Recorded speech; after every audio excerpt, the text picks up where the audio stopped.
আসসালামু আলাইকুম। নবম ও দশম শ্রেণীর শিক্ষার্থীরা তোমরা কেমন আছো? আশা করি বাড়িতে আছো, নিরাপদে আছো। আজকের এই অনলাইন ক্লাসে তোমাদের সকলকে স্বাগত।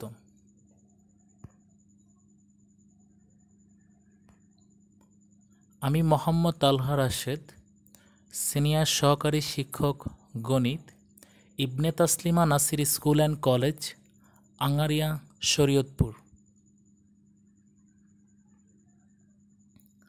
পাঠ পরিচিতি। শ্রেণী নবম ও দশম, বিষয় গণিত। তো আজকের পাঠের বিষয় হলো জ্যামিতি।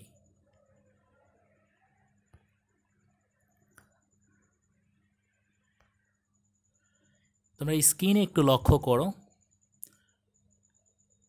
আমরা একটা চিত্র দেখতে পাচ্ছি। এই চিত্রটার নাম হলো ত্রিভুজ।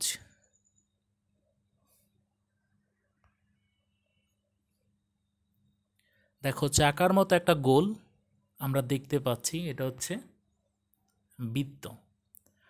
আমরা দেখতেছি যে ত্রিভুজের সাথে বৃত্ত স্পর্শ করে আছে। এর মানে কি?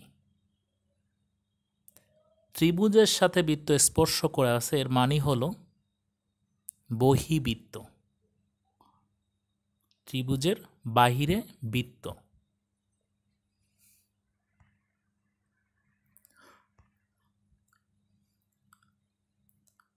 তো আমরা আজকের পাঠে বহিবৃত্ত অঙ্কন করব।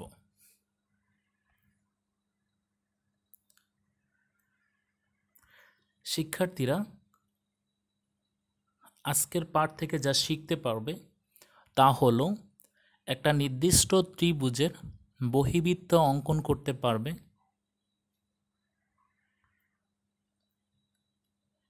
এবং অঙ্কনের বিবরণ বলতে পারবে। তো আমরা সরাসরি আজকের লেকচারে চলে যাই। আজকের লেকচারের প্রশ্ন হলো, একটি সূক্ষ্মকোণী ত্রিভুজের বহিবৃত্ত অঙ্কনের বিবরণ লেখো। আজকের লেকচারের প্রশ্ন হলো, একটি সূক্ষ্মকোণী ত্রিভুজের বহিবৃত্ত অঙ্কনের বিবরণ লেখো।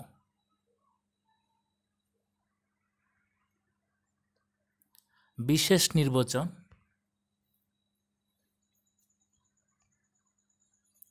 মনে করি একটি এবিসি ত্রিভুজ, এর বহিবৃত্ত আঁকতে হবে, অর্থাৎ এমন একটি বৃত্ত আঁকতে হবে যা ত্রিভুজের একটি বাহুকে এবং অপর দুই বাহুর বর্ধিতাংশকে স্পর্শ করে। এমন একটা বৃত্ত আঁকতে হবে যা ত্রিভুজের একটি বাহুকে এবং অপর দুটি বাহুর বর্ধিতাংশকে স্পর্শ করে। বহিবৃত্ত বলতে কি বোঝো? এটা যদি কখনো তোমাদের প্রশ্ন আসে তাহলে খুব সহজেই তার উত্তর করবা যে এমন একটি বৃত্ত আঁকতে হবে যা ত্রিভুজের একটি বাহুকে অপর দুটি বাহুর বর্ধিতাংশকে স্পর্শ করে। ওইটি হচ্ছে আমাদের বহিবৃত্ত।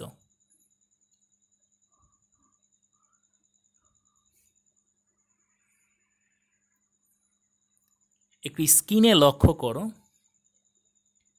স্ক্রিনে একটু লক্ষ্য করো, একটা ত্রিভুজ দেওয়া আছে। আমরা প্রথমে বলবো, মনে করি এবিসি একটি ত্রিভুজ, এর বহিবৃত্ত আঁকতে হবে, অর্থাৎ এমন একটি বৃত্ত আঁকতে হবে যা ত্রিভুজের একটি বাহুকে এবং অপর দুই বাহুর বর্ধিতাংশকে স্পর্শ করে।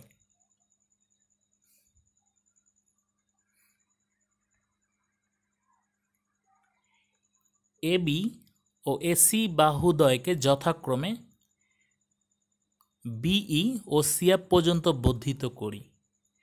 এবি বাহু ও এসি বাহুদ্বয়কে যথাক্রমে বিই ও সিএফ পর্যন্ত বর্ধিত করি। একটি স্ক্রিনে লক্ষ্য করো, আমরা এসি বাহুকে সিএফ পর্যন্ত বর্ধিত করি।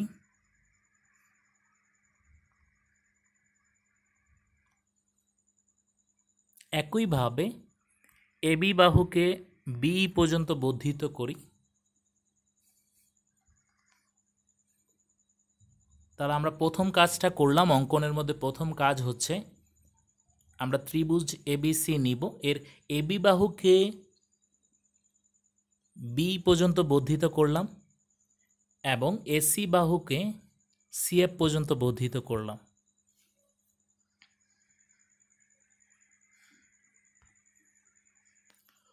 কোণ বিসিএফ এর সমদ্বিখণ্ডক সিএম অঙ্কন করি। সমদ্বিখণ্ডক কি? অর্ধেকের বেশি অংশ নিয়ে উভয় পাশে আমার বৃত্তচাপ নিব, এটাকেই সমদ্বিখণ্ডক হবে। তাহলে কোণ বিসিএফ এর সমদ্বিখণ্ডক সিএম অঙ্কন করি।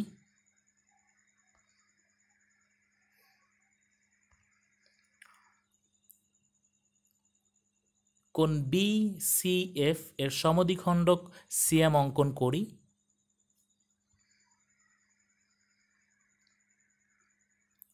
কোণ সিবিই এর সমদ্বিখণ্ডক বিএন অঙ্কন করি। তাহলে কোণ সিবিই এর সমদ্বিখণ্ডক যেহেতু বলছে, তাহলে উভয় পাশে আমার বৃত্তচাপ নিয়ে, অর্ধেকের বেশি বৃত্তচাপ নিয়ে আমরা জাস্ট কাজ করব। তাহলে সমদ্বিখণ্ডক করে আমরা সেখানে বিএন অঙ্কন করি। একটু স্ক্রিনে লক্ষ্য করো কিভাবে আমরা বিএন অঙ্কন করা হয়েছে।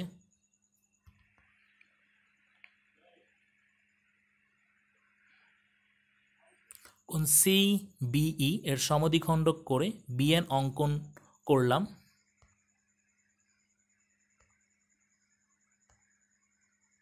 সমদ্বিখণ্ডকদ্বয়, উভয় সমদ্বিখণ্ডক, আমরা যে দুইটা কোণকে আমরা সমদ্বিখণ্ডক করলাম, প্রথম কোণকে আমরা সমদ্বিখণ্ডক যখন করলাম বিসিএফ, একে সমদ্বিখণ্ডক সিএম সমদ্বিখণ্ডক করে সিএম অঙ্কন করলাম। একইভাবে সিবিই একে সমদ্বিখণ্ডক করে বিএন অঙ্কন করলাম।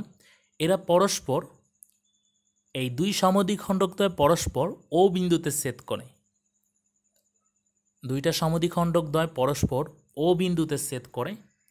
একটু লক্ষ্য করো স্ক্রিনে, এরা পরস্পর ও বিন্দুতে ছেদ করে।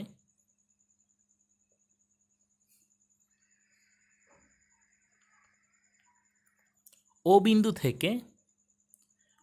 থেকে বিসি রেখার উপর ওডি লম্ব টানি। ও বিন্দু থেকে বিসি রেখার উপর ওডি লম্ব টানি। স্ক্রিনে লক্ষ্য করো কিভাবে লম্ব টানা হচ্ছে, ও ডি।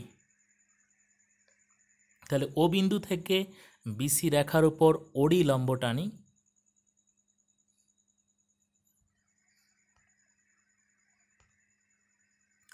ওকে কেন্দ্র করে ওডি এর সমান ব্যাসার্ধ নিয়ে, এই ও বিন্দুকে কেন্দ্র করে ওডি এর সমান ব্যাসার্ধ নিয়ে একটি বৃত্ত অঙ্কন করি। একটি স্ক্রিনে লক্ষ্য করো, ওকে কেন্দ্র করে ওডি এর সমান ব্যাসার্ধ নিয়ে একটি বৃত্ত অঙ্কন করি। ওডি এর মাপ নিয়ে আমরা একটা বৃত্ত, ও বিন্দুকে কেন্দ্র করে একটি বৃত্ত অঙ্কন করলাম।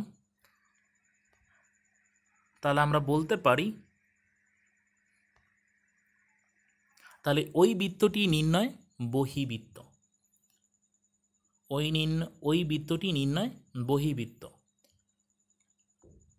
আমাদের বহিবৃত্তর ক্ষেত্রে যেই থিমটা মাথায় রাখতে হবে, বহিবৃত্তর ক্ষেত্রে আমরা প্রথমে একটা ত্রিভুজ নিতে হবে, এর দুইটা বাহুকে আমরা বর্ধিত করব। বর্ধিত করার পরে এর দুইটা কোণকে সমদ্বিখণ্ডক করব। তারা পরস্পর ও বিন্দুতে মিলিত হবে, একটা বিন্দুতে মিলিত হবে। ওই মিলিত জায়গা থেকে ত্রিভুজের বাহুর উপর আমরা লম্ব টানব। ওই লম্বর মাপ নিয়ে একটা আমরা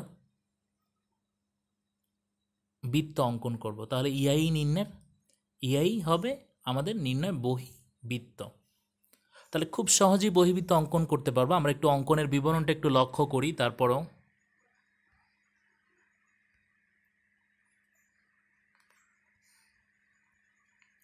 অঙ্কনের বিবরণ, এবি ও এসি বাহুদ্বয়কে যথাক্রমে বিই ও সিএফ পর্যন্ত বর্ধিত করি। কোণ সিবিই ও কোণ বিসিএফ এর সমদ্বিখণ্ডক যথাক্রমে বিএন ও সিএম অঙ্কন করি। সমদ্বিখণ্ডকদ্বয় পরস্পর ও বিন্দুতে ছেদ করে।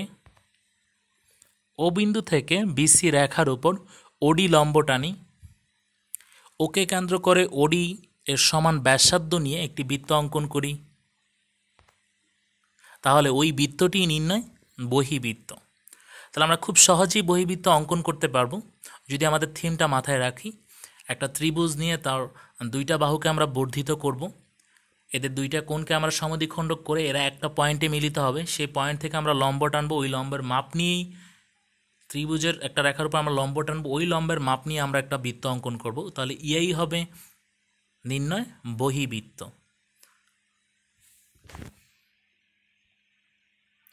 আজকের লেকচার থেকে তোমরা কতটুকু শিখতে পারলা তার উপর মূল্যায়ন হচ্ছে। ত্রিভুজের বহিবৃত্ত কাকে বলে? ত্রিভুজের বহিবৃত্ত কাকে বলে? 2, একটি কোণের সমদ্বিখণ্ডক কিভাবে অঙ্কন করে? একটা কোণের সমদ্বিখণ্ডক কিভাবে অঙ্কন করে? 3, একটি ত্রিভুজের কয়টি বহিবৃত্ত অঙ্কন করা যায়? একটি ত্রিভুজের কয়টি বহিবৃত্ত অঙ্কন করা যায়? তো আজকের লেকচারের আলোকে তোমাদের হোমওয়ার্ক, বাড়ির কাজ হলো